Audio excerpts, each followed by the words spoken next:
everybody. This is Divided We Stand at 9:02 Saturday, August the 26th, on a Saturday night from Bridgeton, New Jersey, via Arlington, Virginia. Veg, just real quick, I know you're out there. If the volume is screwed up, tell me so I can get a hold of that before anything starts. All right. So thank you. And just a quick shout out to everybody who's already here in the chat room. Good to see everybody. I'm just going to give it one big hello. If you're unfamiliar to this channel, this is Divided We Stand. If you have not subscribed, please do so. We are not monetized. Dave and I don't ask for anything except for your subscription, and we'd appreciate that greatly. We feel that we are part of a team, a group of people who care about civics, care about what's happening in this country, and we've put out the alarm bell long before most people, and we need your help. We need to stick together. So again, please subscribe. Also, if you're unfamiliar with our Facebook page, it is called the Divided We Stand Facebook group. It is a private group, but we ask that you ask for membership, and you'll be approved as long as you agree to a few common sense rules. We really would appreciate that. That is the larger channel, so to speak, that we have. We have close to 1,400 people across the country and a few outside of borders who are members. So please get involved. Well, it's that time again. We're going to directly to Arlington, Virginia, to my good friend and co-host, and that would be David Price. So Dave, hopefully this works. How are you? Hey, Brian. Yeah, things have been interesting this week on a personal level. As most people listen know, my Judy and I live in an apartment complex, and Sunday night at 11:30, the fire alarm went off. And periodically that happens. But of course, you have to vacate the building. But this was the first time there was a real fire. It wasn't anyone in danger. It was in a boiler room. But I got to spend 11:30 to 2:30 a.m. out in front of the building, which was kind of interesting. And then on Wednesday, that's a long time. And then on Wednesday, a transformer blew in this area, and 10,000 of us were without electricity for about 4 hours. So kind of a interesting from a personal standpoint week. But you survive, and it's all part of doing it. And it was interesting to see. You have an idea of how many people live here. You have an idea of some. You see, but when you're all outside, it's a lot of people. So I live with a lot of people. I know that. Right. Well, at least it wasn't now cold. Yeah, which we've had happen before. But enough about me. This week, as almost every week is, but this even more. This was Donald Trump's week. Now, sometimes when you say that, it means it was all good news. It was good news. It was bad news. It was all types of things. But I think, Brian, the thing that we can't forget, we just can't forget this. Republicans have already never acknowledged it or forgotten it. But a president of the United States has a mugshot. And what did you think of that mugshot? Well, first of all, I was very surprised that they were going to take the mugshot. I had assumed that somehow he was going to get away with not taking a mugshot, or getting the mugshot taken, I should phrase it that way. In fact, when he got rid of his lawyer, they said that probably was the reason he got rid of the lawyer, that they couldn't have brokered a deal where he didn't have to have the mugshot. So now that they had to take a mugshot, one would wonder, okay, what was he going to do? Was he going to play the role, like what Jenna Ellis did, and she smiled? Was he just going to have the blank stare? Well, what was surprising, he had that evil grimace. And I think that my guess was, at least this is my guess, Dave, you'll have to give me your input. My guess was that he had to decide, whether he was going to smile, whether he was going to have the blank stare, or whether he was going to grimace. Because in the end, they had to figure out, how can we play this thing to our greatest advantage? And if you notice, there were, I think it was Cheesebro and a few other ones. Maybe it wasn't Cheese. I don't know. We'll have to look at that or something. But you'll see that quite a few of them had that grimace. It was almost like a team photo done individually, where everybody had that grimace. And I guess it was a difficult choice for him, but I felt that, I mean, because it was this disgusting photo, he looked evil.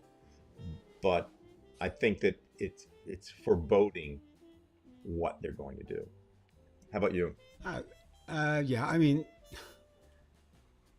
nobody would want to get, or very few people, I shouldn't say no one, very few people would like to get their mugshot taken to begin with. And very few people think it's a flattering pose. But I mean, like you, I mean, he could have smiled, but Donald Trump's not a smiler, right? He could have just been kind of, this way. But he's not that. He's always got to make a statement in some type. And you used the word evil. And I don't think anyone could look at that and not feel that it was either evil or angry, or certainly not a flattering picture of him. The thing that I find funny is it doesn't even matter. When he lies anyway. Did you see what he said he weighed? Right. He said that he weighed 215 pounds. He said that he was 6'3". I think the 6'3" is closer to the truth than the 215. And I don't know if it's making the rounds on the internet, which is kind of cool. Which means he probably wasn't weighed, right? He was just well, yeah. I mean, I assume they just said, yeah, just what's your weight? How tall are you and what do you weigh? It was kind of interesting to see, the number of memes comparing 215-pound people to Donald Trump, and one of them was Muhammad Ali at one point. And certainly Trump does not have the physique of Muhammad Ali. Never did, never will. He's just it's with him. It's all about image. And I mean, I just can't understand why people follow him sometimes. I mean, I do and I don't. I understand that he gives them what they want in terms of, as we've mentioned numerous times, Supreme Court justice, 3 of them, secured the court for 3 decades, maybe more. And so, I could see how you would like him for that. But I mean, the man lies about everything, or sets it up, or just it's not there. Did you see he had a very brief message when he actually posted it, his mugshot? Did you see? I mean, was online. It something on Truth Social that he had? Yeah, and it says, it was all caps. You know how he does when Right. Election interference, never surrender. DonaldJTrump.com. Well, he sounds like he's a martyr. He thinks he's a martyr. He plays that. He plays the victim very, very well. And most of his followers believe that they are in a war. They're in a war to defend the America that they believe in. They think Donald Trump believes in that America. Donald Trump doesn't believe in any America. Donald Trump believes in Donald Trump. That's it. End of story, end of tale. Had roles been reversed, he could have definitely been a Democrat. In fact, early in his political career, there seemed to be more leaning, more not liberal, but more Democratic.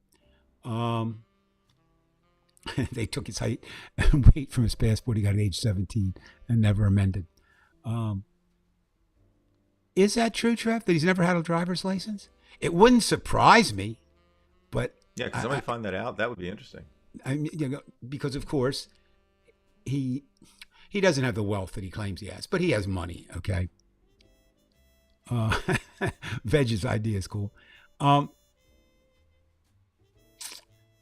So getting back to this whole picture, he's trying to paint a picture that he wants to portray him as the angry. I'm angry that they're after me. Remember, he always says, it's not me they're after, it's really you. So in that grimace picture, or that evil picture, however you want to look at it, it would be disturbing, I think. Now, of course, what we can never separate, Brian, or I can never separate, maybe some people can, is Hitler with his little mustache. Like, right. To me, that's evil. Right. That's evil. I mean, no, it's not. It's a mustache. Not many people wear those mustaches like that anymore. That's for sure. Right. And that picture, I think, of Donald Trump is evil. To me, now I don't know. Is it because I think Donald Trump is evil and I read that into the picture, or is it truly, truly evil? Of course, say Donald Trump's weak, so that was a biggie. And I think, we have to remember, that mugshot is 13 felony charges. 13, not one, not two, 13 felony charges. And felony charges are more serious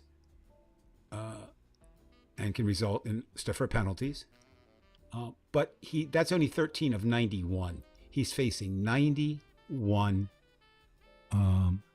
charges. Yes. Yeah, and I think that's a kind of an interesting one. We got to find that out. That fascinates me, Joe. That fascinates because I think there is truth to that. It could be, right? Because they say he has money. Part of having money is having a chauffeur. I'm sure his father had a chauffeur. And ergo, maybe he never did have a driver's license. I can't imagine him, even if he had one, Dave, I would really doubt that he drove that long. I can't imagine him out in the public having an accident, being caught by the cops. First of all, he's the guy who liked to avoid any type of trouble. So if he's doing illegal things, and I don't know what it would be, you would just think that he wouldn't want to be the one driving. I'm not saying he's a drinker or anything like that, but no, I don't know. No, I think that part is true. I don't think he's a drinker. I don't think he's a drug user, unless there's been some things that he might have taken what would you say? Things for. He seems like he's on speed, but he's pretty much. I think that's just Donald Trump. Right. I think you're right. I think he certainly isn't on heroin or oxy or marijuana or hashish or LSD or mescaline. So maybe some prescription drug that acts as a stimulant. I don't know. Well, there are people who are hyperactive. He seems he sleeps very, very little, and I've even said on this show before, he seems like the type of person who just never sleeps. And he can't keep himself still on a debate. He can't limit his anger when he's being interviewed by the press. There's something in that brain of his. And again, I'm just speaking as a layman. I don't know psychiatry. That he just has issues, and it's very, very difficult to watch somebody like that, especially if you're not like that. And the fact that he was the president of the United States. He's like, if I could put two words together, it would be impulse driver. I mean, he's just impulse driver, and that's it to me. I mean, it's frightening, Dave. It's just frightening. Well, it is, and of course, what happens is this was also the week that he returned to X, the media site formerly known as Twitter. If you remember, he was banned from Twitter, YouTube, and Facebook, right? Because they felt incendiary remarks or untruths. And of course, Elon Musk comes over and takes over Twitter, and is making. I think he's driving the thing into the ground. I mean, I really do, but that's just a personal opinion. What X? What's that? Right? Twitter had Twitter. Well, he's probably thinking, Malcolm X is very, very popular. Xfinity uses X. It seems to be like he's trying to make it the Q, but it's the X. If Q can work, well, then X should be double Q. You could look at. Facebook has changed to what, Meta now, but it's an umbrella program. It has a number of things, and it started a new social site, Threads, which is in direct competition. It's patterned on Twitter, now X, right? So how does Donald Trump choose to return to that? Well, he returns with an interview with Tucker Carlson. Right. Now, did you see it? Because I only saw like a. I wasn't. I wasn't the least bit interested in it. I would maybe watch some highlights or read some excerpts from it. Basically, it was Donald Trump. You knew what he was going to say, and Tucker kisses his ass. Now, what's interesting is, remember, Fox is under some legal right, absolutely, cloud too, and so Tucker's already made or some things that he said, like Trump was full of shit, basically. Right. And yet he's sitting there, interview. But Tucker needs to come back, right? He basically said, "I can't." I think he said, "I can't stand the man." That something to that effect. Right? Yeah, and I think that, quite honestly, I think that Trump always favored Hannity, Sean Hannity. The other, it's Tucker Carlson, Sean Hannity, Tucker Carlson, Sean Hannity. Now it's Sean Hannity and whoever else is surrounding him. But here's the danger, Brian. I was just ran across this, and I just want to say, point it out. Mm-hmm. Hold on just a minute here. I think I wrote No it down problem. somewhere. Because I want to get the actual figures. I don't want to myth quote. Okay, here we are. When Trump was banned from these sites, remember, he starts Truth Social. Correct. It crashed the first day. It had problems. It's never grown, right? Pretty much. And therefore, on Truth Social, Trump has 6.4 million followers. Now, you hear the word million and everybody, but that's not really a whole hell of a lot. And some of them are going to be people like you and me who just want to hear. I mean, I'm not part of Truth Social, but there are people in the media who do want to, get his tweets, so to speak. Right. So a lot of them are not even, conservative. But when you go to X, that audience, he has 86.5 million followers that he's reaching. Now, the question becomes, and we'll hammer this until election night 2024. It doesn't really matter what the Republicans think. It really doesn't, Brian. It doesn't matter. We have to hope for two things: that independents don't vote for Trump, or more independents vote against him, or vote for the Democratic candidate, whomever it be. Right now, of course, it looks to be Joe Biden. As we said, the problem with the Democratic Party, it's more fragmented. The Republican Party seems to be more united. And once you leave the Republican Party and you criticize it, you're kind of a lost. I mean, in terms of the shuffle. And then we have to hope for independents to come over. Now, how many of those 86.5 million, we'll say on Twitter, how many of them have already made a decision on Donald Trump? I would imagine almost all, right? Very few people today do not have an opinion on Donald Trump. Right. There are people who might say legitimately, I'm going to wait and see the Democrats put up. Now, we're spending this show talking as if Trump has got the nomination sewed up. A little bit later in the show, I want to address something that may keep him from that. But right now, he is leading his closest competitor, which is Ron DeSantis, by an average of 40 points. That's pretty substantial. So Trump decides, and for good reason, he decides not to do the debate. So, Brian, did you watch any of the debate, the 8 candidates? Yes, I did. I watched about half of it. About half of it? Your impressions, what did you get out of it? Well, number one, I didn't like the way the debate was set. If I can just keep away from the debaters first, it's Fox News, how they had that set up, where they insulated a lot of the discourse that would have happened had they allowed them to go more at each other. There wasn't much of that going on. Also, they allowed the crowd to make a lot of noise and hoot and howl and all that kind of shit. But in terms of what was being said, I think first of all, they're obsequious when they they raised their hands. You had all but from Arkansas, Hutchinson. They all raised their hand. I mean, a lot of people are saying, and I have it here, I could show you, but it's not really necessary at this moment. But even Christie, who says he kind of put his hand up. They all went in order because they, quote unquote, had to, because they signed some type of contract where they had to say they were going to be behind the candidate, even if he were convicted. And that came up, and they did raise their hand. So as far as I was concerned, Christie raised his hand. You either raise it or you don't. So that part I didn't like. They're obsequious and they're psychopath. They're all afraid of him. And even Christie, as much as he goes after Trump, he spent more time going after the teachers and the teachers union than he did against Trump. So that part I really didn't like. The other parts that goes back to climate change and science.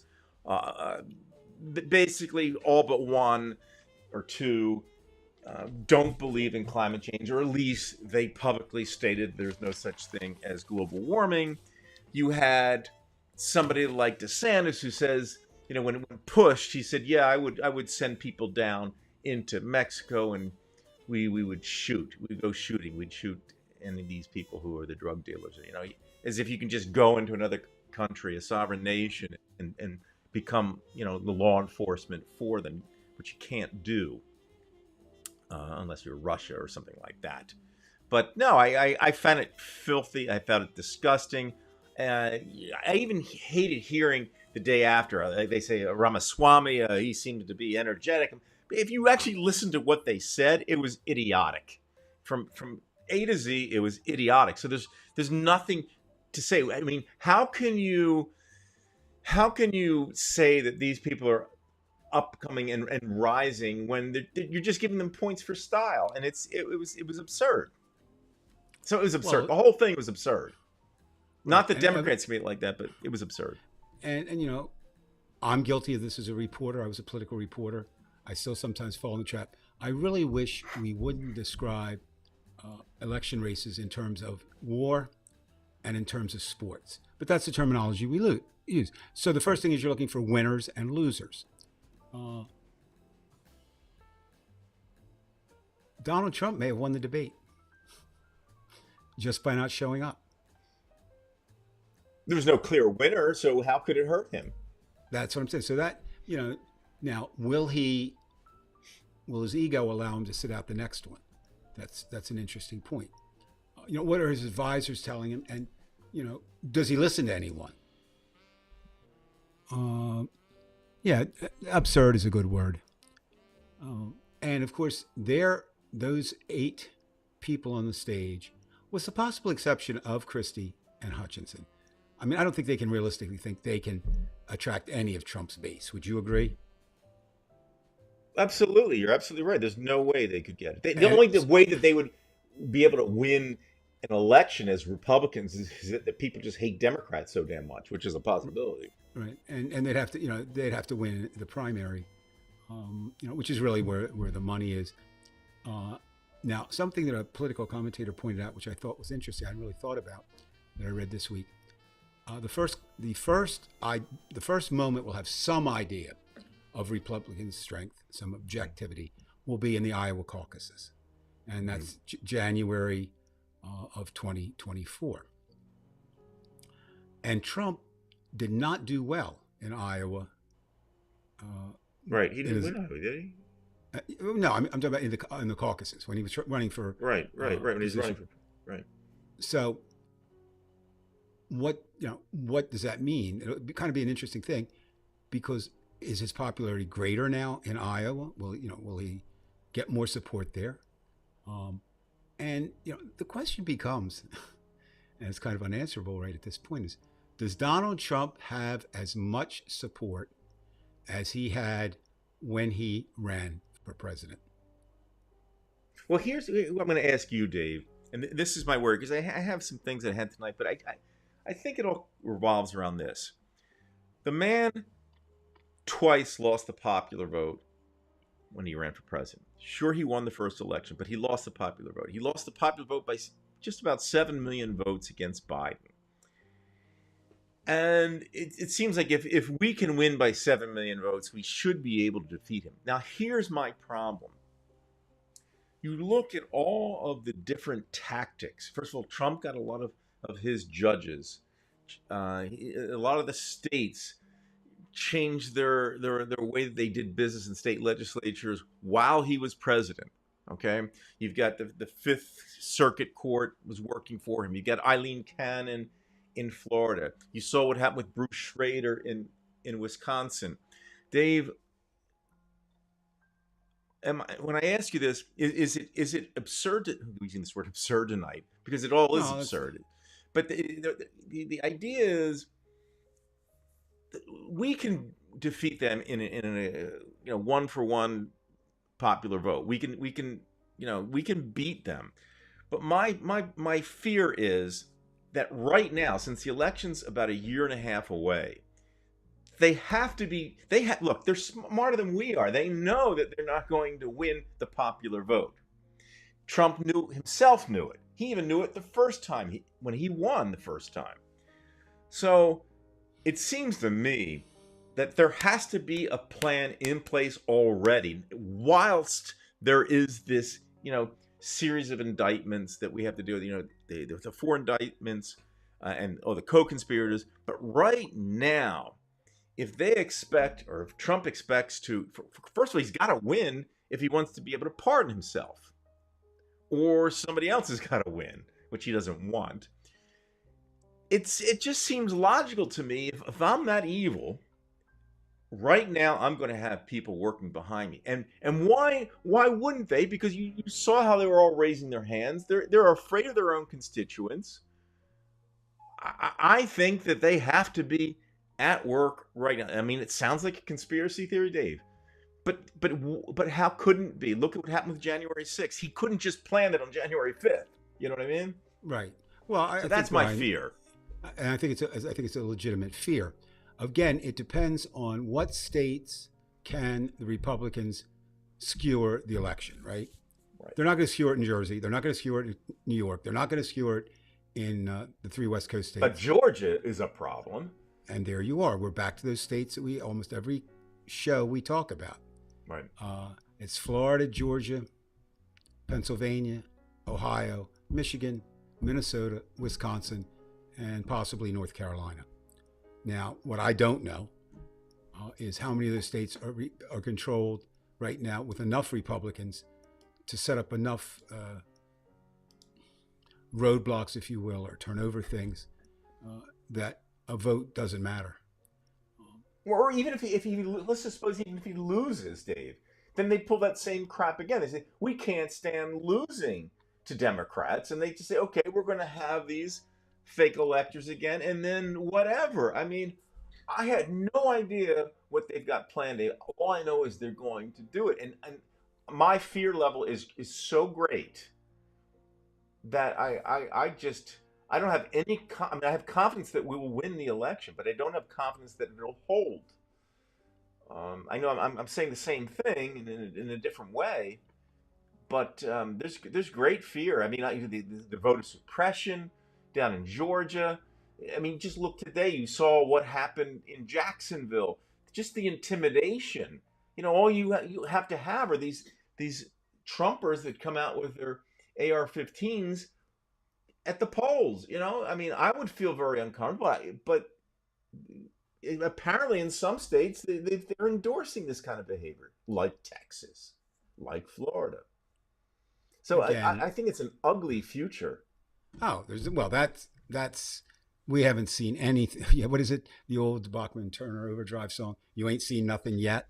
I think that's what we're in for. And as it goes forward, we're going to see more. Now, I think coming back to Trump and what he's facing, and right now it seems like every time something happens, either his numbers go up or his money goes up.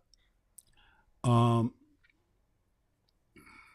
let's look at this, okay? So he's facing, we said 91 counts, 4 indictments. Now, of the 4, 2 are federal, right? That Okay, let's go over the one in Florida is federal, correct? No, yeah.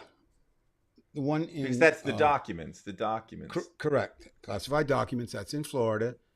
And of course, now there's some question. Some of his attorneys are saying it should be Washington because, they'll argue anything, that the document started there. I think it's should be Florida. Right, but we don't know how that's going to go when they do that. Yeah, no, I mean, obviously he had documents in Washington, D.C., but spiriting them off to Florida, I think, is a stronger bad thing than having them in Washington. And then you've got his actions on January 6th, which is the most important, probably. And we'll talk about that why a little bit later. But then you've got the 2 state. And can I just interject for 1 second? Sure. Dave, I'm sorry, because Sandy's brought this up a couple times, the fact that politics are overwhelming in what we're discussing, and I get that, Sandy. But again, as an environmentalist, I consider myself an environmentalist, and Dave also is pro-environment, was a supporter of Bernie. We don't get this thing done unless the political action comes through. It has to be done, and we have to take that attitude that we've got to win. We lose everything. Yeah, and yeah, that wouldn't matter. I mean, Republicans don't acknowledge, don't believe in global warming, don't believe in climate change. Um, And they want to overwhelm us. I think that Sandy makes a good point, because there's that overwhelming feel like, oh my God, it's just we're just getting beaten down. Well, that's what they want, and so you have to fight. You have to keep beating him down. You got to take him to court on everything.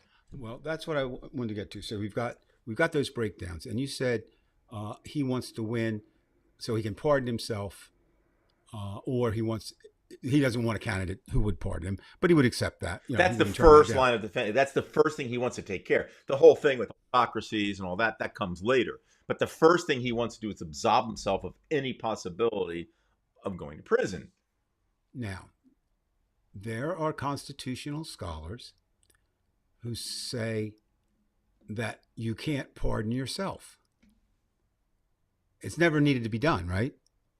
The pardon for Richard Nixon was done by Gerald Ford. No president has ever pardoned himself. So that anytime something happens new, Brian, like that, there'll be a constitutional challenge. Right. And do you feel comfortable? I mean, obviously, Yeah, you sure. and Sure. I, with someone like Alito and with a 6-3 and Thomas, I with a mean, 6-3 they're ready court, to give it up. No. Yeah, it would have to come down to Roberts, Gorsuch, and Kavanaugh. Two of those would have to side, and you'd have a 5-4 vote. Anthony's got an interesting one here. It would be at risk here in Dallas if I walked around wearing a Joe Biden for president hat. Texas, it's everybody's in danger. Pretty much, if they make any kind of political statement in terms of any environmental issue, gun control, abortion, you would think almost the law of averages would say that the Republicans would be right on something. Right. They're not right on anything. They're wrong on every single thing. Well, they're kind of like a quarter right with immigration, in the sense that we do kind of have borders that we've never kind of figured that thing out, how we handle the immigration crisis, the border crisis, in the sense that nothing's processed correctly. And that gets inflated, that whole idea, and because they start blaming us and saying we're just like telling people to come in through the country. But the Republicans get it wrong every single time. The Democrats get it wrong sometimes, but there's at least an attempt to get something right. The Republicans are wrong every single time on every single issue, every one of them. And I think what you say makes a lot of sense. So in other words, if you were a strong environmentalist, right, who would you rather have in as president, Bernie Sanders or Joe Biden? Bernie Sanders is obvious. Of course. Income inequality, who would you rather have as president? Bernie Sanders. All right. But Democrats can't look at it that way. They have to be anti-Republican. They just have to be. Because on every single issue, the Republicans, if you feel strongly on something, on those types of issues, the Republicans aren't going to do anything or be counterproductive. It's always been said that it'd be interesting now, and I don't know this. Money does politics, right? And Republicans were always considered the rich man's party. Would you agree? Yes. And of course, there's George Soros, and there are actresses and international trade and such. Yeah, they were all, that was what they were for. That's the thing. But are there more poor people or middle class people than rich people? The answer is yes. Okay. And the base is no longer supporting the rich. They're okay with that. What I find so sad, pathetic, is the fact, if you are a poor American and you're supporting Donald Trump or you're supporting the Republican Party, that's just sad. That's just sad. Because certainly the Republican Party doesn't really give a hoot about small-time people. They don't. And of course, things have changed. Once upon a time, Democrats were the party of the labor, right? Right. And now it kind of changed. Nixon pulled off, the silent majority, and Nixon, and Reagan kind of pulled more of the workers in, to where now, I'd still say labor in unions still would tend to lean toward the Democratic What do Party. you think? You're mentioning why these people would vote for the people who go against their own interests. But maybe if we take it a different direction, do you think that these Trumpers, we can call them a lot of different things, do you think they have, we know that they have misplaced grievances, but it seems as though they there's an exaltation of nationalism or of Trumpism. Like it seems much deeper. Roots probably in racism. Example: when you look at these very people you're talking about, Dave, they will say, of course, they always point to the cities. The cities are out of control. My cousin does that. The cities are out of control, and you know exactly what they're saying when they're saying that. The crime's up with Biden, and yet we know the facts on the ground say that, look, 8 out of the top 10 states in terms of increasing crime are red states, and if they're the justice system within the states is dealt by the governor and the state legislatures. That's their problem. They're not handling it. So while these are misplaced grievances that these people have, the danger, I think, is, and this is where people bring up the idea of a mass psychosis, is that they are looking forward to a fascist state. That this idea that we could have essentially a king, they fancy that idea. And so much so that they, even if you address that issue, Dave, where you say, well, these people are doing nothing for your income, the payroll taxes, you're getting screwed, and the rich guys doesn't have to pay payroll taxes after 134 grand or whatever it is. It's not convincing to them. Like you said, they're unassailable. They can't, you just can't get through. They're locked in. And the sad part, or not the sad, the scary part is, Dave, like what Anthony was just mentioning, you wear a goddamn Biden hat, which I have, by the way, somewhere here. You have to think twice where you're going. Because at the very least, they might scratch your car or try to look at you in some intimidating. This is the attitude of these people, that they can get away with that kind of thinking and that kind of behavior. And it's right around where I live. Where I used to live, yes. I don't think, and again, this is just my opinion, I don't think the Trumpers really think in terms of fascism. I really don't think they think in terms of that. They may not even know what it really is. They certainly don't know what socialism is, and they certainly don't know what communism is. And I don't think they know what fascism is. What they really believe is that they are true patriots. That America is in trouble. Well, America is in trouble, okay? It's in big time trouble, but not the kind of trouble that they see. You mentioned about crime. It certainly is very much a local issue, but you could pass certain things at the federal level. Realistic, I always call it realistic gun control. I mean, it's amazing when you look at gun shows are exempt from any kind of having to prove anything or any waiting list. Certainly assault rifles, there's no reason for any person in the United States to hold an assault rifle. I don't see it. The only argument they could give is, well, I want to defend my home. Well, my argument to that would be, do you have a bazooka? Do you have a tank? Do you have a nuclear weapon? Do you have, 400,000 troops at your disposal? So, I think, though, I really believe this. I think that the people who stormed, the insurrectionists who stormed the Capitol on January 6th, honestly believed they were doing their patriotic duty. Now, they were doing their patriotic duty because one of two ways: either believe it or the president called for them to do it. But I think that to me is the scariest part. I've given up trying to convince them, or they're just beyond that. Um,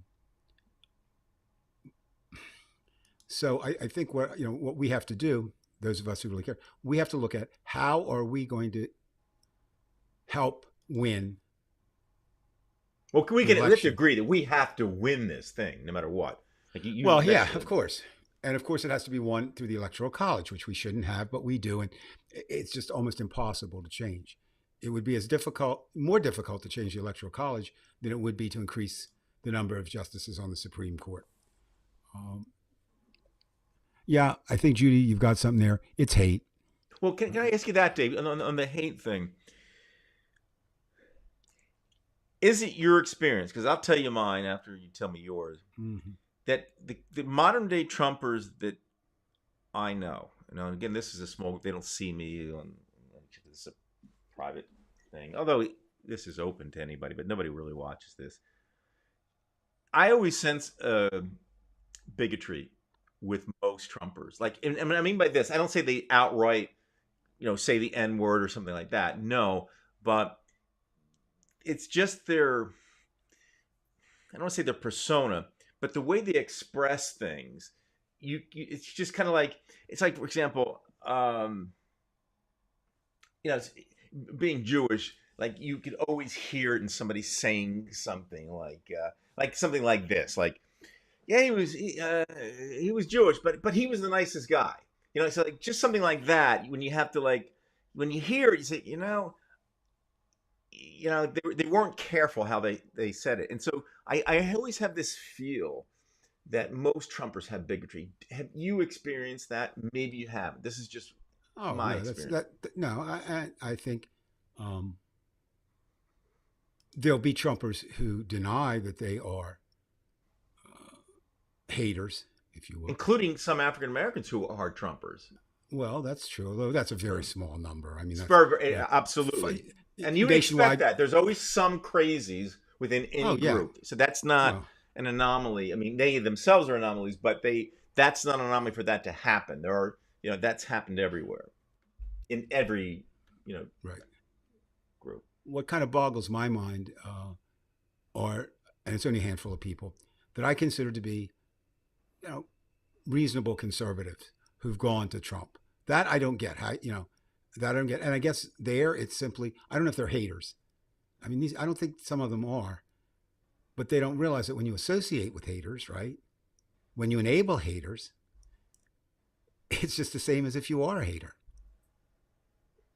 right? I mean, certainly. But do you think, uh, I mean, I'm going to say deep down, but do you think, like, because they wouldn't, like I say, these people don't express these things to you specifically, but I wouldn't see them, I mean, I could see them feeling uncomfortable around people of color, which is in itself racism. It's racist. If you feel uncomfortable, just by just randomly being around people, then that shows a certain form of racism. I don't know. True. Maybe it's just No, me that I'm experiencing that more. Maybe I'm just distrustful of people, humans in general, but I feel it strongly, Dave. And yeah, I just think that a lot of this is the bigotry angle, and well, it's a kind of horrible what thing you're to talking say. about here. You know, Go ahead. I'm sorry, Brian. No, I'm just saying. I think you've mentioned this before. When you talk about the original sin of the United States with slavery, there's still people. Just the very people who say, "Well, that was 150 years ago." Like, just don't even make that comment because it makes no sense. That somehow because you were born now that you can just shove all the past behind and say, "I'm clear of this thing." Like, you don't realize that the ball is dropped to you sometimes, and you have to account for things that are horrible, just like the Holocaust. Yeah, it has to be accounted for.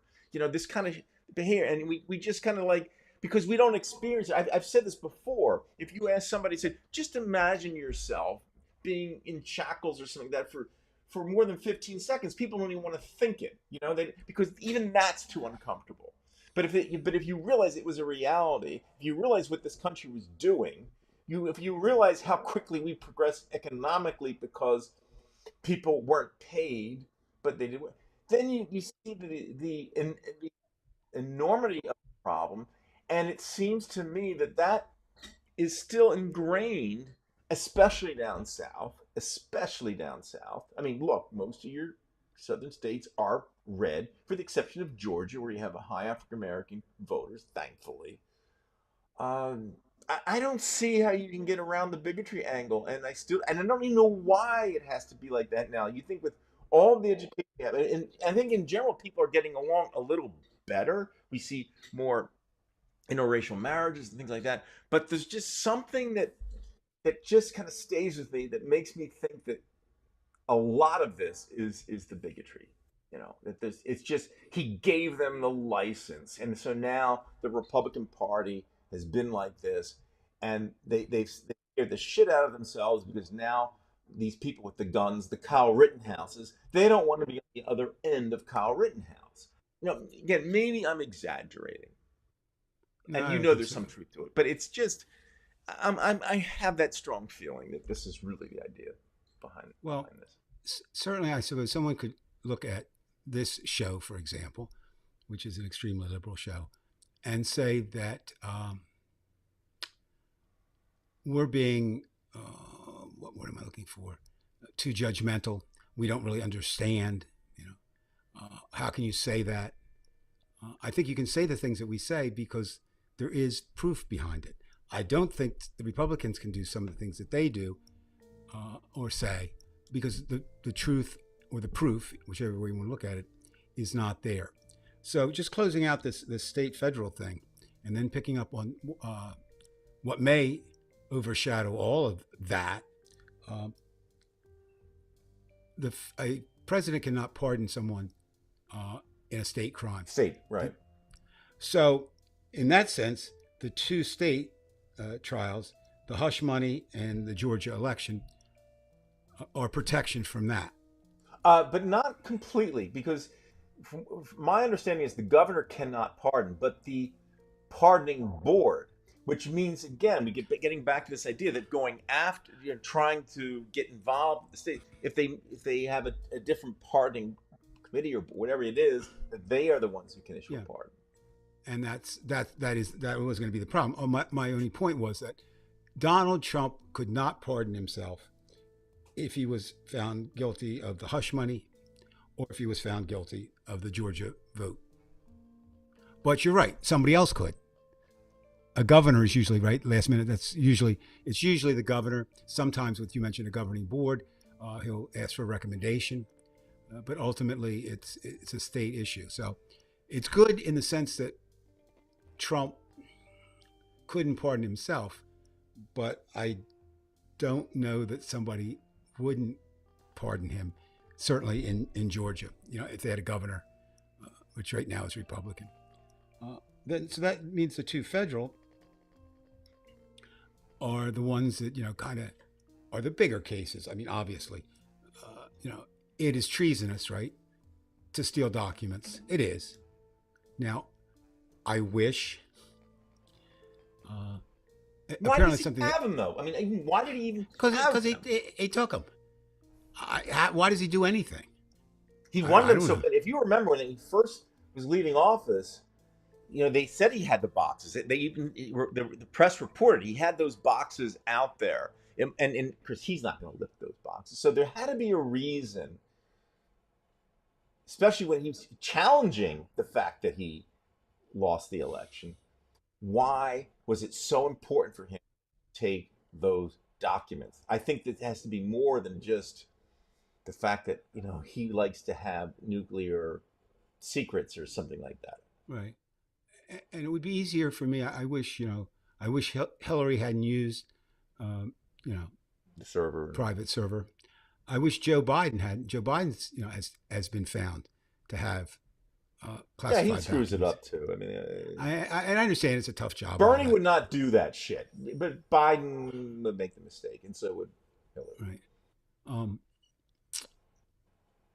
Bernie's an honest guy. That's the one thing we wouldn't have had that kind of problem with Bernie. I He's think I upfront. think that's true. Of course, the other problem you would have was Bernie's probably too left to get anything done. I mean, other Well, than that by was the other than by presidential and that was going to be an fiat. issue. You know, um, in fact, David Feldman brought this up on his podcast that he like us, he supported Bernie, but he's very angry at Jim Clyburn because he felt that there was no way that Biden was going to win that nomination had it not been for Clyburn. He felt that Clyburn, he's another guy who screwed it up. And again, Now, but then again, we've discussed that it might have been the right thing in terms of trying to defeat Trump. We don't know. We'll never know. Well, we do know that Biden won. I mean, that's goes without saying. But now, we're talking about race tonight. We're talking about environment. Actually, we're also in a class war, and which is interesting. And I think that was captured by music at the GOP presidential debate. Right. Now, I have to be honest with you. I'd never heard of that. I've never heard of this song. I didn't know anything about it. Not many people did, I don't think. And the title of that song is Richmond North of Richmond. Now, what does that say to you? Just the title of the song. Well, first of all, it smacks of going back to the Civil War, number one, to me. Anybody from the North. And then the rich, he's basically saying, like, it's like the Democratic Party is the party of rich men who are in control, which is kind of absurd in itself. If that's the way it was portrayed, I know he, kind of backtracked or whatever. You'll have to tell me because I don't know. Well, no, I just found it interesting. I mean, music's been a political issue for a long time, in terms of who can use who's to support what and do what, and country music is probably most identified with the Republican Party, and this, of course, is considered to be a country song. It's by an artist I've never heard of before, Oliver Anthony. Came out of nowhere. In fact, he has a distinction. Now think about this, Brian. The song is number one on Billboard charts. Right. Absolutely. He is the first artist in the history of Billboard keeping the charts that has had a number one hit without having something else on the chart at some point. Nobody else has been able to do that. So that means a lot of people are listening to it, right? And in terms of buying it. So just look at the couple lines I want to take from it and look at. This one, and you're right, Oliver Anthony now is kind of backing off. I mean, we don't know. Look, you honestly don't know. If you write a song, you write a play, you write a book, you write, once it leaves you, right, you know what you want to say, but how people take it could be a whole different thing. This is a line that a lot of people are attacking him for. I wish politicians would look out for minors, miners, Mm-hmm. and not just minors on an island somewhere. Minors, minors. Mm-hmm. Now, we know whether it's Epstein, whether it's Comet Ping Pong here, Pizzagate, that there's widespread belief in QAnon that there is a cabal of Democrats who either sexually abuse children or sometimes kill them and drink their blood. Mm-hmm. Wow. And that line certainly could lead to that. What did he mean by that? But that line, I don't know. Then this one, let me find this one. Hold on a second here. I got the lyrics right by my side. I thought I had the lyrics right by my side. Yeah, here they are. And Brian, I'm just going to read this to you, a little bit of the lyrics, and tell me what you think. Sure. Well, God, if you're 5'3" and you're 300 pounds, taxes ought to not pay for your bag of fudge rounds. Young men are putting themselves 6 feet in the ground because all this damn country does is keep on kicking them down. Now, what's interesting about that, or at least I said, what I find interesting is the first part is kind of that right wing approach, of the old Reagan welfare queen. But then Mhm. that second part is saying young men are putting themselves 6 feet in the ground because all this damn country does is keep kicking them down. Was he talking about, inner city youth? I mean, we don't know. Uh, but as a musician, that the chorus is probably the important part, right? Because it's repeated, it's there. That's usually where you'll find the theme. And this is the chorus. Uh, Lord, it's a damn shame what the world's gotten to for people like me and people like you. Wish I could just wake up and it not be true, but it is. Oh, it is. Well, my problem with that, it's so general that it could be interpreted different ways. And in fact, Mm-hmm. the problem I have with him is I think he was interviewed and he heard about the backlash and he hated the idea that the right wing took it and went with it, and he doesn't like the left. He says I'm right in the middle, and I just thought, you know what, that's a cop out. That guy Well, is a it's a cop out. What do you mean by, he because he's so vague that he could be on any side. It doesn't say anything. That's why I well, don't even like the song. It just well, it just bitches and moans. I would agree. Some people might say that about this show. We just bitch and moan. Well, that's Uh, it's true, and we do bitch and moan, but we at least land someplace. We are definitely we divide. That's the name of the program is Divided We Stand. We have said we're not dealing with those people. and I would be interested to know, and I don't, why that song was chosen, particularly to be played at the Republican debate. I don't know, but Anything that has a twang, country twang to it, um, it just.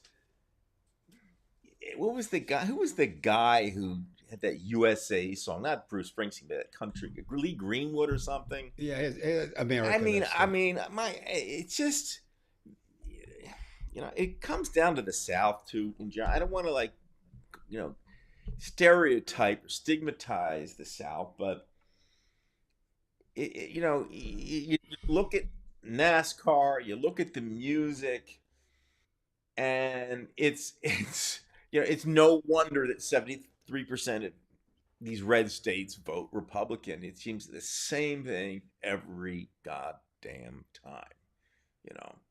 And I'm not trying to put people down. My mother lived in Virginia in her youth, and I visited that town, and I don't, I just felt like it was nice to be there, but I just sense this is not me, This is definitely not me. It's not even my mother. Um, yeah, the music we listen to, the politics we have, the way we speak between the North and the South. Although as you said, it's different now because now you get Ohio and they vote Republican. Maybe it's just because there are enough hillbillies in Wisconsin that they put them over. Or maybe these people in the peninsula in Michigan that have allegiances to that type of thinking.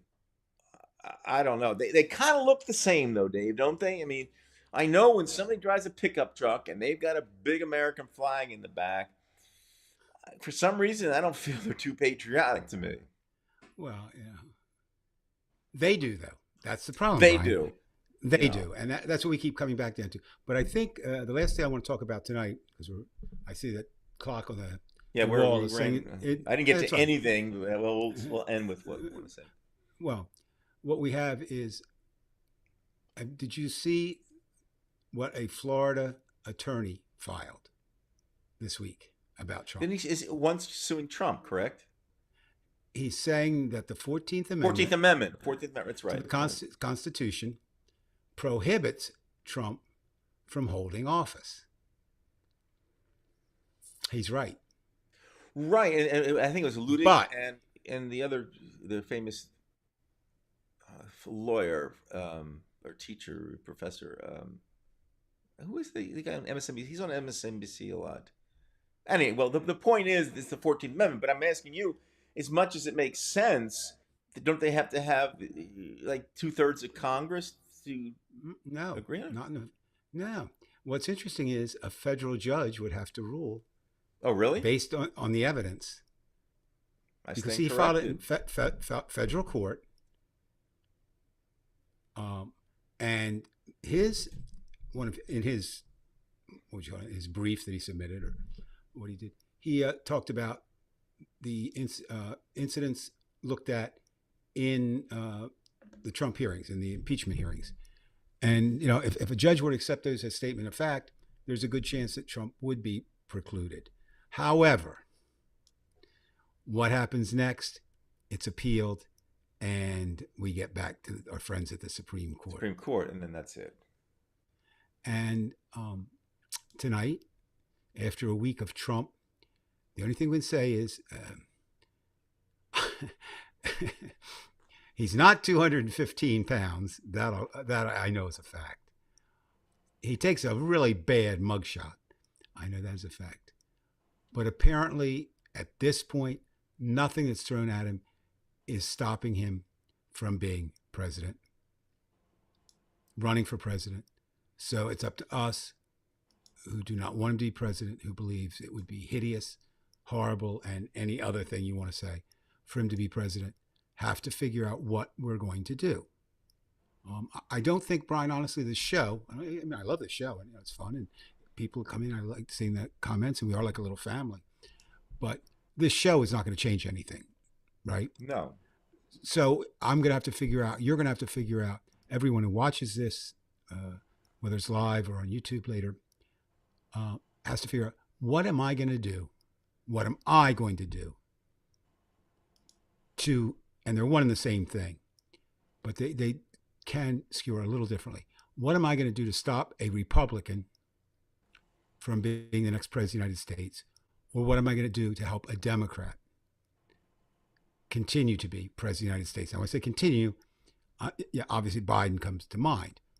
But I think at this point, we're back. I mean, I'm just anti-Republican because they've become pro-Trump. So does it really matter? I mean, does it really matter in the long run if Donald Trump or another Republican candidate wins that's viable? I don't see there's a viable one. No. DeSantis is no problem. So somehow, I think the focus is on Donald Trump. He brings it on himself. I think we all, at this point, we have to prepare in our minds for what do we do to stop Donald Trump. Right? Well, the one thing that I think we must do, and we are doing, and that is trying to tell the truth. And no matter what happens, win or lose, you lose the truth, and because everything they do, we said they get it wrong on everything, but they don't tell the truth. And it starts with climate change, it filters down to immigration, crime. Everything is a lie. We're dealing with lies, and lies are dangerous because that's how you lose your society, and that's how the courts in Russia don't matter whatsoever, Dave. They've got all the judges, they've got all the governors, but it doesn't matter because you have a one-man rule, and that's what will happen. And you and I will have a very well, everybody will have a tough time, but the remainder of our lives, will be a miserable experience, for the exception that we go on and we just keep telling the truth, and you have to be willing to die for it. And it sounds like I'm exaggerating that idea, but yeah. Well, Brian, I see where it is that time. I just, from my end, thanks for having me on the show again, and a shout out to everybody who sent a comment in. We try to comment on some of those. We can't comment on all of them, but we really appreciate it, and we keep working. So, Brian, with that, I'm going to close out the Arlington portion and then let you close out the Bridgeton portion and the show itself. Thank you, Dave. Be well, Dave. We'll try. Okay. It's good seeing Dave. Yeah, very thanks to Dave. I had some things I was going to show you. I think I want to, as much as I do want to show you some videos that I think were important, I did want to discuss judge shopping, which is a problem in Texas, where you are, Anthony. I want to leave it where we are tonight, not because I'm trying to just get out of here. No, I think that it was an interesting enough conversation that I want to leave it there, and then we'll pick it up at some other time. I think we're quite a nice crowd tonight. Thank you very much for your commentary. I don't know that Epi from Scotland. I mean, again, you're 3 or 4 in the morning. I appreciate that. Thank you, everybody. Bella, Trev, Sandy, Keith. I said Trev, Judy. I didn't see Joey tonight. That's interesting. Silly Wonka, Global Solidarity. Keith Hayes. I'm just trying to acknowledge Veg, of course, Veg. Good people, really, I really do appreciate that. We're not going to win any Emmys for our daytime show or nighttime show here. So I'm going to leave it at that. Don't forget, Paul and I are doing the reality report, which means every once in a while, like once every 2 weeks, we do a show on the iGeneralist channel. So if you're unfamiliar with the iGeneralist channel, which was Head in the Box, please subscribe to that channel too if you're unfamiliar with it. We do have a show where we will have different conversations. I have Paul McGinley on, and he's actually the host. I'm the co-host. Paul's wonderful. He's very knowledgeable, well-read individual. Different angles that we have from this show. It's not a political show, but we do touch on so many different topics. The current events, issues dealing with philosophy. I think we're going to talk about climate change next. Well, we haven't done that for many moons. So if you can, make your way over to iGenerals on YouTube, please subscribe, and then we'll be on. You'll get notification for that. So I plan on being on 2 channels back and forth. This one's most important because politics drive America, just like credit drives America. Politics drive America. The iGeneralist channel is the more popular channel. We have over 1,000 subscribers, but it's not a political channel per se, like that. But it's still worth a listen. I don't know when we'll be on next, but if you're not familiar with Paul McGinley, he's a very smart man, and again, he's very, very well read. He's a gentleman, and it's a different show. So please don't forget. Please subscribe to the iGeneralist channel and whatnot. So Anthony, everybody. So thank you, and we'll be on next week unless there's something that comes up. But maybe next week also we'll have on the iGeneralist channel the reality report. That's what the show's called, but it's on the iGeneralist channel. So anyway, thank you, and